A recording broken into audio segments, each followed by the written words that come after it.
Bom dia, que a paz de Cristo esteja em teu coração. Como eu me sinto honrado, como eu me sinto feliz de mais uma manhã, de mais um dia, ter você comigo aqui. Querido, eu tenho uma palavra revelada de Deus para o teu coração. E essa palavra nos fala claramente, nós somos um corpo, o corpo de Cristo. Querido, eu quero que você, nessa manhã, você vai estar compartilhando este vídeo com o maior número de pessoas que você conhece, que você sabe que é cristão, que você sabe que não é. Que nós vamos estar falando aqui da importância de estarmos ligados nesse corpo. Estarmos entrelaçados nesse corpo.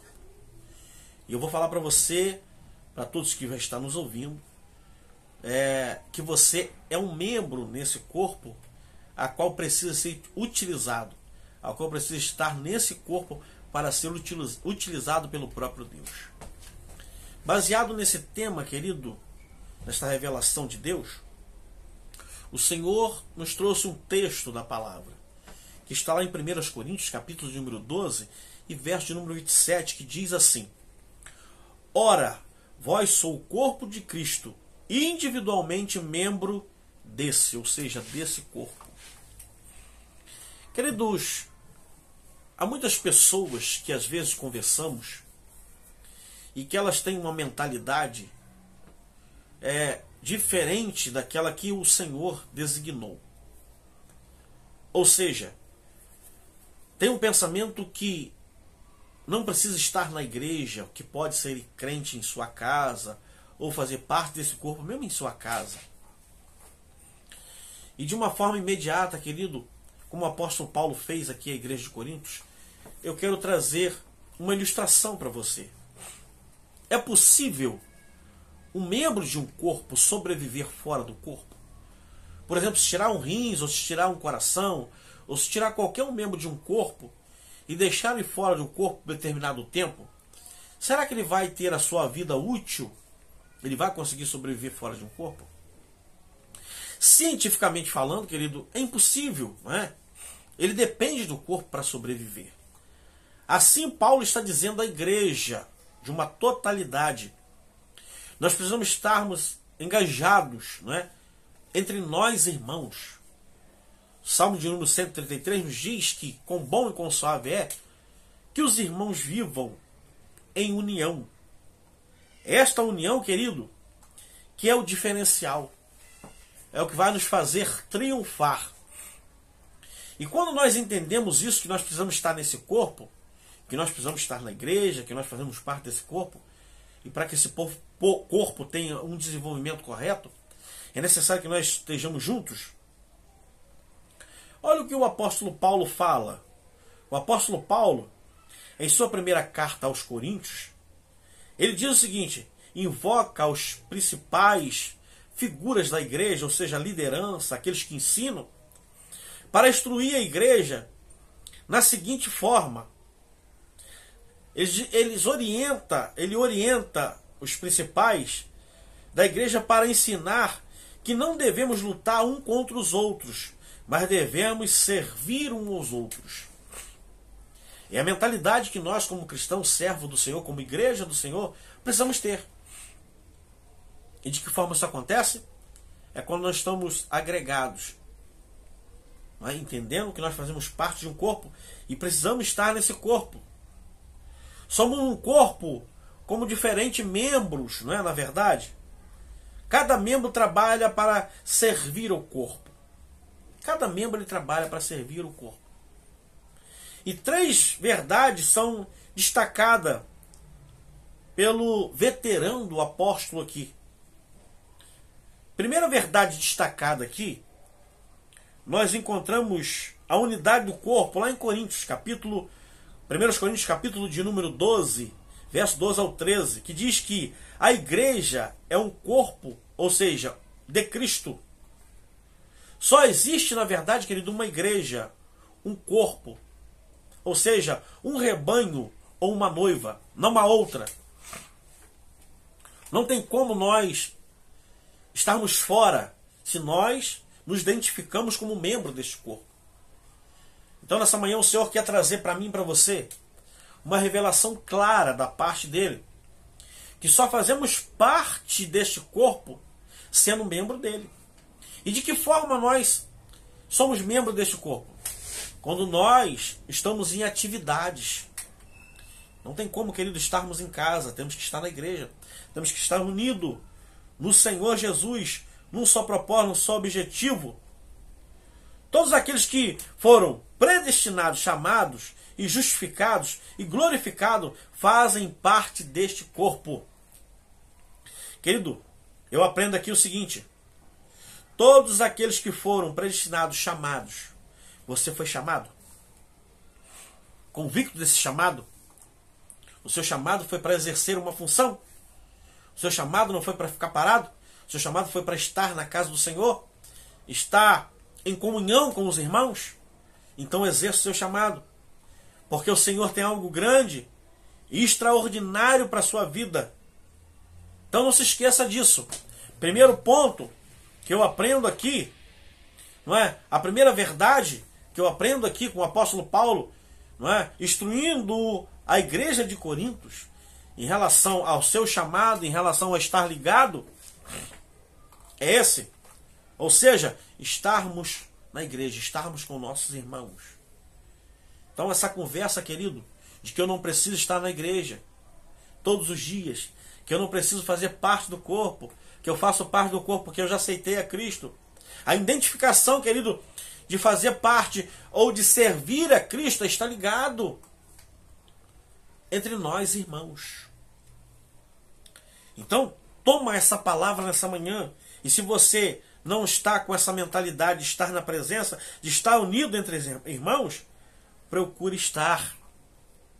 Segunda verdade que eu aprendo aqui é a diversidade de membros do corpo. Está lá em 1 Coríntios capítulo 12, verso 14 ao 13, que diz o seguinte: o corpo é um só, mas possui muitos membros. Querido, essa segunda verdade aqui é uma das que eu achei mais importante. Eu queria que você prestasse bem atenção nisso nessa manhã. E assumisse o seu lugar como membro do corpo. Diz o seguinte: o corpo é um só, mas possui muito membro. Os membros são diversos, mas todos permanecem ao mesmo corpo. Os membros são diversos, mas todos permanecem ao mesmo corpo. Ou precisam permanecer ao mesmo corpo. Se você está longe do corpo, procura a se agregar. O corpo aqui representa a igreja. A cabeça é Cristo. Somos o corpo de Cristo. Somos conduzidos por Ele. E não tem como nós sermos conduzidos pela cabeça que é Cristo se nós estivermos fora do corpo. Estivermos em visões diferenciadas. A visão precisa ser a mesma. Estar no corpo, permanecer no corpo. É o que a Bíblia fala para mim e para você. Mas todos permanecem em um mesmo corpo. É Deus quem dispôs os membros no corpo, como lhe aprove. Por isso, no corpo não pode existir competição. Aí, querido, eu quero parar aqui e juntos aprendermos da palavra. Olha que coisa linda. É Deus quem dispôs os membros no corpo, como lhe aprove, como Ele quer, aonde Ele vai colocar. Eu não sei que parte do corpo você vai exercer ou você está exercendo. Se você é uma mão, se você é um pé, se você é um dedo, não sei. Mas eu preciso aprender que quem dispôs a colocar ao membro não foi eu, foi o Deus, foi o Senhor.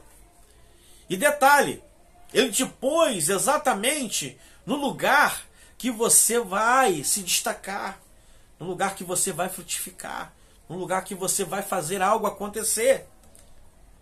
E olha o que diz mais. Por isso, no corpo não pode existir a competição. Não há espaço no corpo para complexo de superioridade. Eu não posso achar que eu sou superior a alguém por ser um membro que às vezes eu acho que é destaque. Tem muitas pessoas hoje que estão querendo posições elevadas. Estão caindo em contradição porque, na verdade, não foi isso que Deus designou para você. Estão parados porque acham que o lugar que foi chamado não é um lugar que ele pode ser destacado, querido. Por mais insignificante que às vezes a gente acha, não é Deus, mas que nós achamos, é o lugar que Deus determinou para você. Às vezes olhamos para um dedinho do pé, por exemplo, o mais miudinho que tem, e achamos que ele não tem nenhuma utilidade, que ele não faz nem parte do corpo. Mas quer ver um exemplo? Bate com ele em algum lugar. Todo o corpo vai sentir, todo o corpo vai ficar estruturado. Então aprenda isso, querido. Assuma o seu lugar. Exerça com êxito, com alegria. Não perde o foco. Olha o que diz mais. Os olhos não podem dizer à mão: não preciso de vocês. Querido, todo o órgão de um corpo, ele compõe um corpo. E por compor um corpo, ele tem uma utilidade. Nós não podemos, de forma alguma, desfazer de um membro, porque todos eles compõem um corpo, a qual é conduzido pela cabeça que é Cristo. Então, meu irmão, aprenda isso. E olha o que diz mais. Porque eu não sou o olho, pé eu não quero ser. Por que eu não sou olho? Pé eu não quero ser. E que diferença, querido, tem de uma utilidade de ser um olho ou de ser um pé? Os olhos, eles servem para uma função, para enxergar aonde nós estamos indo. Mas ele não pode nos conduzir até o lugar que ele está vendo, se não for o pé. Olha que coisa maravilhosa é Cristo. De forma alguma o Senhor menosprezou um membro de um corpo sequer. Pelo contrário, cada um na sua função, ele é exaltado, ele vai ser abençoado, não é? Na sua função. É o que o Senhor está falando para mim e para você. E eu quero finalizar aqui a terceira verdade. A terceira verdade, a mutilidade no corpo. 1 Coríntios, capítulo 12, verso 24 ao 31. Os membros estão no corpo não para competir uns com os outros, mas para servir uns aos outros. Foi aquilo que eu acabei de dizer. Os olhos estão servindo aos pés para mostrar aonde vai. E os pés estão levando os olhos aonde eles estão mostrando. Olha como é interessante, querido, nós entendemos isso. E como é importante estarmos unidos. Porque cada um de nós temos uma função. Por isso que Deus ele não dá os dons para uma só pessoa. Porque senão poderíamos nos exaltar, dizemos ser o tal. Por isso que nós completamos um ou outro. Porque um tem um dom de revelação, outro de interpretação, e assim sucessivamente. E ambos levamos o corpo para o mesmo caminho, que é Cristo. Querido, que palavra gloriosa. Que Deus, nessa manhã, esteja lhe abençoando poderosamente. Que o Senhor, nessa manhã, esteja trazendo um esclarecimento e que você assuma o teu lugar. Esteja na igreja. Procura estar juntos para que ambos viemos estarmos na presença de Deus. Mais uma vez eu quero orar com você e quero orar por você. Senhor Deus, mais uma vez eu quero orar com esta pessoa, pedindo a tua bênção, a tua graça, o esclarecimento do Senhor para esta vida que porventura esteja parado, Senhor, por algum trauma, por alguma decepção. Faz ele entender que ele faz parte do corpo e que ele precisa estar no corpo, Senhor. Nos ajuda, Pai, a vencer, a carregarmos a cruz e que possamos, ó Deus, sermos verdadeiramente utilizados para a glória e para a honra do teu nome. Amém e amém. Que Deus te abençoe, que Deus te guarde, que Deus te dê a paz. Fique na paz do Senhor Jesus.